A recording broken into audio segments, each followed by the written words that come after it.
Leute, herzlich willkommen. Neues Video auf EMTB News. Wir haben einen großen Vergleichstest gemacht von Leit-EMTBs und hier in dem Video soll es um das Santa Cruz Heckler SL in der GX-Version gehen. GX-Version heißt, es ist eine SRAM GX Transmission dran. Mitch, was ist sonst so an dem Rad? Also verbaut sind bei diesem Fahrrad eine RockShox Gabel Lyric Select Plus. Es ist der klassische Super Deluxe Select Plus verbaut. Wir haben 160 mm an der Front, 150 am Heck. Damit klassifiziert Santa Cruz das Bike selber so im Trailbike-Bereich. Verbaut ist der Fazua Ride 60. Also ein antriebsstarkes Aggregat, kann man sagen. Auf jeden Fall. Wir haben 430 Wattstunden fest verbaut im Unterrohr und ein Gewicht, man merkte sich die Akkugröße, von 19,4 Kilogramm. Was? Voll okay ist. Voll okay ist, definitiv. Wir haben ein Leit-EMTB, nicht zwingend wegen dem Gewicht, sondern wegen dem Support, also ein Leit-Support-EMTB. Und hier Fazua Ride 60 passt da perfekt rein mit seinen 60 Newtonmeter maximales Drehmoment, der auch von der Spitzenleistung bis zu 450 Watt schafft. Das aber nur kurzzeitig, da muss man die Ring Control ein bisschen festhalten, dann kann der so 10 Sekunden quasi mit einem extra Boost schieben, aber ansonsten leistet er ein bisschen weniger. Genau. Wenn wir noch mal ein bisschen auf die Geometrie eingehen wollen, wir haben einen Reach von 480 mm, wir reden hier über die Größe L. Damit ist es schon ein bisschen größer, das Rad auf jeden Fall. Ich würde sagen, es ist ziemlich gut platziert mit 480 Reach. Aus meiner Perspektive auf jeden Fall. Wir haben einen Stack nominell von 633 mm. Hier muss man aber auch sagen, wir haben einen Riser Bar drauf, also ein bisschen mehr Rise am Lenker. Und wir hatten noch ein bisschen Spacer unterm Vorbau. Also das Ganze war schon relativ hoch, auch im Vergleich zu den anderen Bikes. Vorteil hier auf jeden Fall, es ist ein normales Cockpit. Exakt. Wir haben einen normalen Vorbau, wir haben einen normalen Lenker, also keine Einheit aus was auch immer. Das bedeutet, man kann es einfach schnell irgendwie modifizieren und individuell anpassen. Sieht vielleicht nicht ganz so sexy aus wie eine Carbon-Einheit, Lenker-Vorbaueinheit, aber es ist halt funktional. Für mich auf jeden Fall die erste Wahl, was sowas angeht. Okay. Einfach schnell anpassen können. Gerade für uns, wenn wir einen Test machen, ist es natürlich perfekt. Da kann jeder die verschiedenen Körpergrößen einfach mal einen Spacer drunter oder irgendwie was anpassen. Und das geht halt bei so Einheitsvorbau-Lenkereinheiten einfach nicht. Das stimmt. Ich bin mir jetzt gar nicht sicher, ob wir den Preis von dem Modell schon genannt haben. Okay, dann 9.799 €. Damit ist es komplett in der Range von den anderen Bikes, die wir in dem Vergleichstest hatten. Wir hatten nämlich neben dem Heckler SL von Santa Cruz noch dabei Specialized Levo SL. Wir hatten das Centurion No Pogo SL. Wir hatten das Orbea Rise LT, Focus Jam Square SL und das Scott Voltage E-Ride 900 Tuned. Alles Light Support EMTBs mit Federwegen zwischen 145 und 155 mm Federweg am Heck. Genau. Zum Preis muss man vielleicht noch eine Sache sagen. Wir sind zwar im gleichen Preissegment, aber was die Ausstattung angeht, sind wir da, was die Fahrwerke angeht, eins drunter. Die meisten anderen Fahrräder haben alle beispielsweise Fox Factory Fahrwerke. Hier haben wir Select Plus von RockShox, also nicht Ultimate. Generell muss man sagen, das kann man ja vielleicht vorwegnehmen. Santa Cruz kostet eigentlich immer ein bisschen mehr als andere Räder. Und hier muss man ganz klar sagen, die Ausstattung vom Heckler SL GX, die bekommt man bei einem anderen Hersteller für weniger Geld auf jeden Fall. Oder andere Hersteller, wenn ich das mal umdrehe, ja, die haben für 9.999 € beispielsweise Fox Factory und bessere Schaltung noch dran oder bessere Bremsen und so weiter.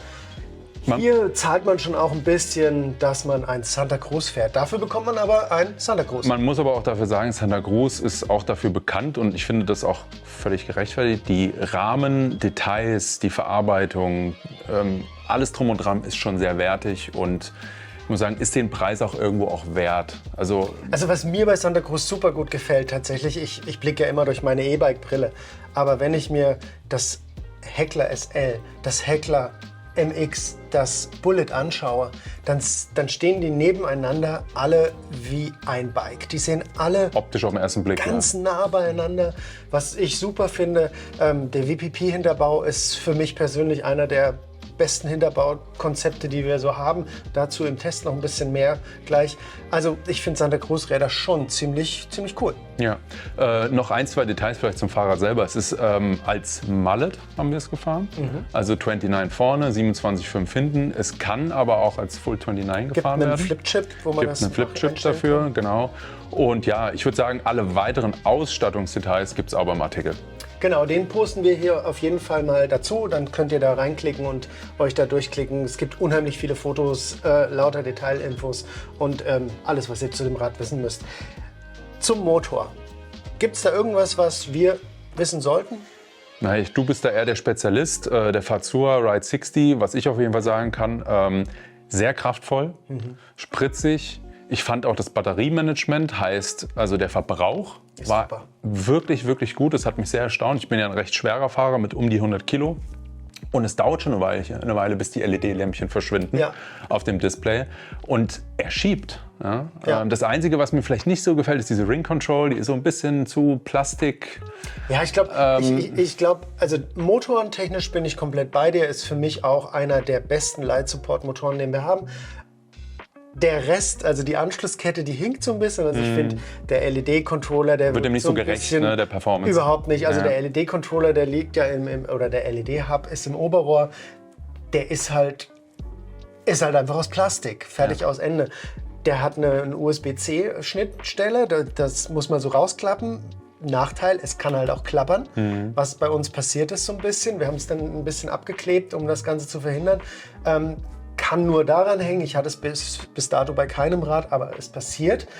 Und die Ring Control, ja, die ist in meinen Augen einfach lömmelig und lavede, hätte ich gesagt. Ja, die fühlt sich so ein bisschen... Ja, die könnte man auf jeden Fall schon ein bisschen hochwertiger produzieren. Wurde gemacht. Ich weiß nicht, ob ihr es wisst. Ich weiß es auf jeden Fall. Ich nicht. Du weißt es noch nicht, dann weißt du es gleich. Es gibt eine neue Remote-Einheit von Fazua, ebenso wie einen größeren Akku. Da gab es jetzt Updates im Sommer, also zu Eurobike wurde es präsentiert, genau. Also die nächsten Räder werden sicherlich dann einfach mit der neuen Control kommen, die besser. Man hat die Stimmen wahrscheinlich gehört. Auf jeden Fall. Ich habe so ein Rad schon mal am Gardasee gesehen, beim Bike Festival, stand eins am Rand. Und da habe ich so neugierig hingeguckt und habe so gedacht, das ist aber keine Ring Control. Wurde dann direkt zugehalten, weil war noch Prototyp, sollte ich gar nicht sehen. Aber das wurde gehört und da sind sie dran. Ebenso wie der immer noch fehlende Range Extender.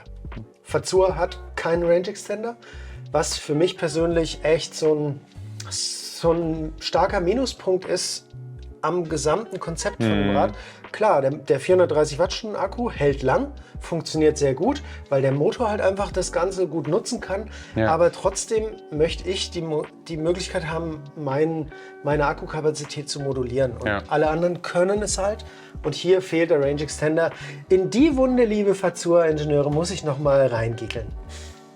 Aber kommen wir zum Test von dem. Kommen wir zum Testeindruck, oder? Also ich würde sagen, wir fangen wieder klassisch an mit den Apple-Eigenschaften. Also vorneweg, die Geometrie hat mir persönlich sehr gut gepasst. Ich bin ja der Größte im Testfeld bei uns. Und selbst mit 480 Reach und eben dem hohen Stack durch den Lenker habe ich mich direkt wohl drauf gefühlt. Wir haben auch relativ lange Kettenstreben mit 443. Ich war gut zentral auf dem Fahrrad. Ich hatte so dieses Draufsetzen-Wohlgefühl. Und ging mir genauso. Ich habe mich draufgestellt und stehe halt so drin, so aufrecht. Und dann lenkst du halt in den Trail ein und du merkst halt auch vorne Max-Grip-Reifen. Das ist halt auch immer ein mega Pluspunkt, wenn du vorne einfach maximalen Grip einfach hast. Und das hat das Fahrrad. Egal ob technisch, egal ob flowige Trails, das Santa Cruz kann alles sehr gut, muss man sagen. Ich weiß nicht, wie hat es dir gefallen, gerade im technischen Bereich in Pleseweg? Ich fand das Rad, wie du gesagt hast, auf jeder Art von Trail total gut. Für mich ein absoluter Volltreffer, egal ob Flow Trail, ob Uphill Trail, ob steilerer Downhill. Ich habe mich sehr, sehr, sehr wohl gefühlt vom ersten Moment an. Der VPP-Hinterbau ist plush, hat aber Pop, also der verbindet irgendwie alles, was man so braucht. Was ich noch bemerken würde, ist beim Hinterbau vor allem, oder besser gesagt den Kettenstreben, die Flexen. Also das merkst du schon, es hat einen gewissen Flex, das Fahrrad im Hinterbau, was aber nicht unangenehm war. Also ich bin ja recht schwer, ich habe es auf jeden Fall gespürt. Auch mehr. Ja, genau. Ich habe es auf jeden Fall gespürt, aber es war für mich auch nicht negativ. Ich habe dadurch auch viel Grip gehabt einfach mit dem Fahrrad, habe mich wohlgefühlt, konnte auch in technischen Passagen. Wir waren in Plzeňák im tschechischen Bikepark. Dort gibt es sehr viele steile, sehr viele Off-Camber-Pisten mit viel Wurzeln. Das heißt, man muss echt schauen, dass die Linie stimmt, dass man den Grip irgendwie aufrechterhält und dann auch das Momentum in dem Moment. Und das hat mega gut geklappt mit dem Fahrrad. Macht mit dem Rad viel Spaß. Hat aber auch, wie gesagt, von der Ausstellung her, wir haben ja auch noch Carbonlaufräder verbaut, die dann wiederum ein bisschen an Steifigkeit wiederum dazugeben. Ja? Also in Kombination ist das gut mit einem etwas weicheren Hinterbau, sage ich mal, dann die steifen Laufräder, funktioniert auf jeden Fall gut. Wir kategorisieren ja immer die Räder so ein bisschen in, für wen ist es geeignet. Und da gehen wir vom Anfänger über den Fortgeschrittenen, ambitioniert Fortgeschrittenen bis hin zum Profi. Und da beleuchten wir also quasi, lässt sich das Rad super intuitiv fahren, verzeiht es super viele Fehler, ist der Grenzbereich groß, pusht es mich selber zu neuen Leistungen. Und das Santa Cruz Heckler SL hat für mich so ein bisschen, es braucht ein bisschen Fahrtechnik, damit es, wie haben wir so gesagt, zum Leben erwacht. Deswegen sehen wir das Rad vom Fortgeschrittenen über den ambitioniert Fortgeschrittenen bis hin zum Profi, aber eben weniger beim Anfänger. Ja, also es limitiert auf jeden Fall oben heraus nicht. Also du kannst damit auf jeden Fall richtig hart angasen. Und es hat eine mega gute Plattform, in die du reindrücken kannst, gerade in schnellen Anliegern und in ruppigen Passagen hilft das auch. Für den Anfänger, ja, wie du schon sagtest, du brauchst halt ein bisschen Skills, um es irgendwie zu dirigieren, sage ich mal. Ja, aber rundherum, das Gesamtpaket passt für mich persönlich sehr gut. Passt für dich sehr gut, ist ein gutes Stichwort, weil das Santa Cruz Heckler SL ist tatsächlich haarscharf am Testsieg vorbeigeschrammt. Das kann man ja hier mal so verraten, wir sind ja unter uns. Und zwar war es so, dass 40% der Testcrew, für die war es der Testsieger, ganz klar.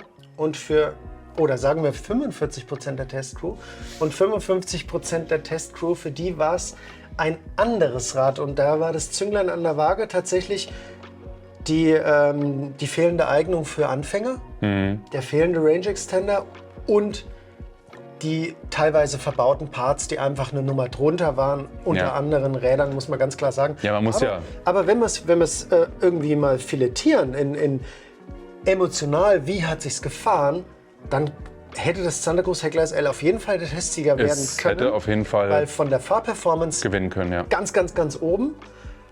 Aber in Summe mit allen anderen Einflüssen schrammt es da eben knapp dran vorbei. So einfach muss man es sagen. Ja, aber grundsolides Fahrrad, für mich persönlich auch ein großer Favorit in dem Test. Auf jeden Fall. Und ja, macht einfach mega viel Spaß. Egal, ob es ein Flowtrail ist, egal, ob es rough ist, ob es steil ist, ob es Sprünge sind. Tipptopp. Jetzt gibt es das Santa Cruz Heckler SL ja schon eine ganze Weile auf dem Markt. Vielleicht habt ihr, der eine oder andere von euch, so ein Rad zu Hause und hat schon Erfahrung damit. Wenn das so ist, postet die doch mal hier in die Kommentare. Das würde uns nämlich brennend interessieren. Wenn ihr Fragen zu dem Rad habt, dann postet es auch in die Kommentare. Die werden wir versuchen zu beantworten. Ja, am Ende, wie immer, lasst ein Like da, vielleicht ein Abo, damit ihr die neuesten News kriegt und bleibt elektrisch.